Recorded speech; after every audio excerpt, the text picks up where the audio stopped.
Expliquez-nous, Nicolas Poincaré. L'affaire Idrissa Gueye prend de l'ampleur au Sénégal. Le président du pays, Macky Sall, a apporté son soutien aux joueurs du PSG qui a refusé de jouer avec un maillot aux couleurs de l'arc-en-ciel. Oui, alors pour comprendre cette affaire, vue du Sénégal, il faut avoir au moins deux choses en tête. Un, qu'Idrissa Gueye est une immense vedette dans son pays, surtout depuis la victoire dans la Coupe d'Afrique des Nations en février dernier. Deux, que la question de l'homosexualité est ultra sensible au Sénégal. Il y a une dizaine d'années, en 2013, on avait prêté au nouveau président Macky Sall le projet de vouloir dépénaliser ce qu'on appelle là-bas la loi contre les relations contre nature entre deux personnes du même sexe. L'affaire avait provoqué une émotion considérable. Des imams avaient même menacé de s'immoler par le feu et le président avait fini par publier un communiqué. Il excluait totalement de vouloir dépénaliser l'homosexualité. Il précisait que ça ne se ferait jamais sous sa présidence parce que cette interdiction, disait-il, est ancrée dans les valeurs culturelles du pays. C'est donc cet engagement que Macky Sall avait pris en 2013. Et aujourd'hui, ce même président, il est toujours sous pression.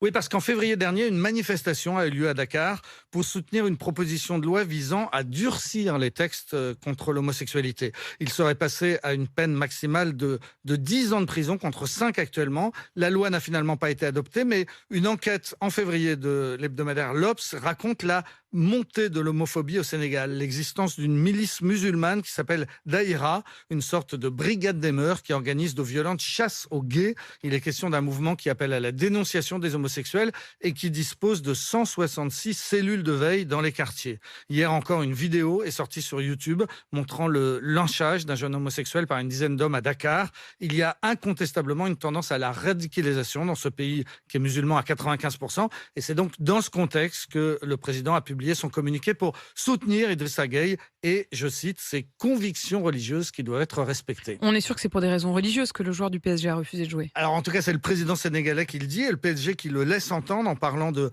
raisons personnelles. Idrissa Gueye, lui, n'a toujours pas dit un seul mot sur cette affaire, toujours pas expliqué pourquoi. Il a donc refusé de jouer samedi dernier avec ce maillot aux couleurs de la Journée mondiale contre l'homophobie. Le comité d'éthique de la Fédération française de football, hier, lui a demandé de clarifier sa situation, soit de démentir les rumeurs, soit de faire amende honorable en reconnaissant avoir commis une grave erreur. Il y a quand même assez peu de doutes, Nicolas, parce que l'an dernier, pour le même match, avec le même maillot, il s'était porté pas, il avait dit qu'il avait une gastro. Il ne l'a jamais porté. Il y a assez peu de doutes, mais voilà. là, c'est pas un hasard. Ouais. Sur les réseaux sociaux, ce qui est sûr, c'est que certains prennent la défense d'Idrissa Gueye au nom de la liberté d'expression. En fait, ils estiment qu'on a le droit de détester ou de critiquer l'homosexualité au nom de ses convictions religieuses. Alors, on a effectivement le droit en France de critiquer tout ce qu'on veut, y compris l'homosexualité, y compris ou pas pour des raisons religieuses. Éric Zemmour, par exemple, ne s'est pas privé de le faire pendant sa campagne en dénonçant le lobby LGBT ou bien la propagande LGBT. Mais il y a en France une limite, c'est toujours la même,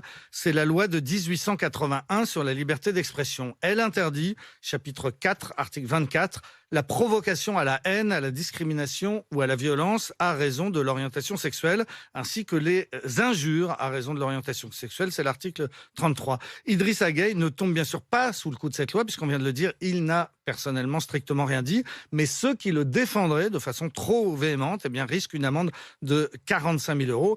Pour résumer, le Sénégal punit les homosexuels, la France punit les insultes contre les homosexuels. Et on attend évidemment qu'il s'exprime aussi, ou alors s'il n'aime pas les valeurs de la France, qu'il ne vienne pas jouer dans un club français.